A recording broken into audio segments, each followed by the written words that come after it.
John and Kate Bourke were Titanic honeymooners, but they were also part of a group of 14 people from the same small Irish community on board the ship. Kate was actually an orphan. Her parents died when she was 7 years old, within only a couple months of each other. She was raised by one of her sisters and then ended up moving away to go live with another sister and work at a cotton mill. But she would still come back and visit home, and when she did, she would often date John Bourke. John was a farmer, he was really kind, they were very fond of each other. But then in 1905, Kate's cousin Bridget invited her to come to Chicago, and Kate was really adventurous, so she said yes. And she also had a lot of family members already in Chicago, so she figured why not. So at the age of 23, she went to America. She found work in Chicago, she was doing pretty well, but she didn't find a husband. And this is a time in America when there was a lot of anti-Irish prejudice, so it would have been less likely for her to find a husband outside of her community, and her community was very small. In 1910, she goes back to Ireland to visit some relatives, and again she sees John Bourke.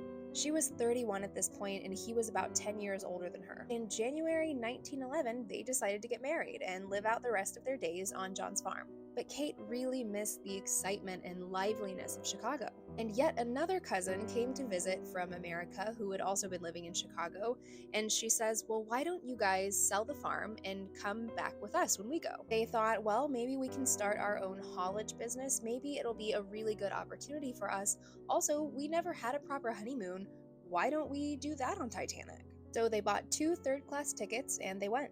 But it wasn't just them. Lots of people in County Mayo had been persuaded to go as well. And overall, 14 people from the same parish all decided to go on Titanic. So they held a live wake, or a living wake, the day before they were to go. Live wakes were fairly common in Ireland at this time. It was this sort of bittersweet gathering where your friends would toast you and wish you well on your way. The 14 people from County Mayo were all in rooms pretty close to each other in third class, and on the night of April 14th, they went to a party in the meeting room where Kate allegedly sang Moonlight in Mayo, and everyone said she had a beautiful singing voice. By the time the ship hit the iceberg, they were all already in bed. They didn't really know what was going on until they heard the engines stop, which is what prompted a lot of people to be alarmed, so John decided to go investigate. He found a steward. The steward told him that the ship had hit something, but there was no danger.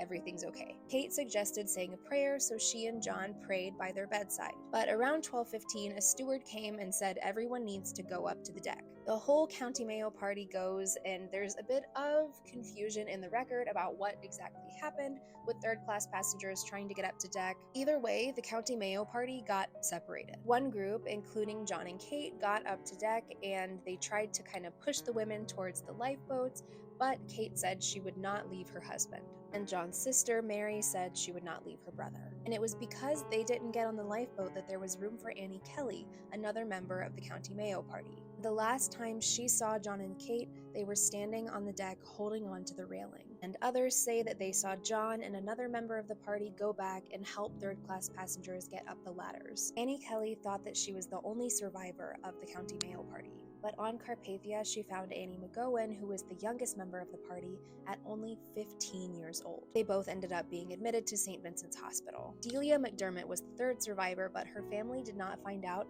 until much later that she was even alive because she stayed in New York. She did not return to Chicago. 11 members of the 14 from the County Mayo party died on Titanic, and their home had considerable grief, holding wakes for 2 days and 2 nights after the news struck.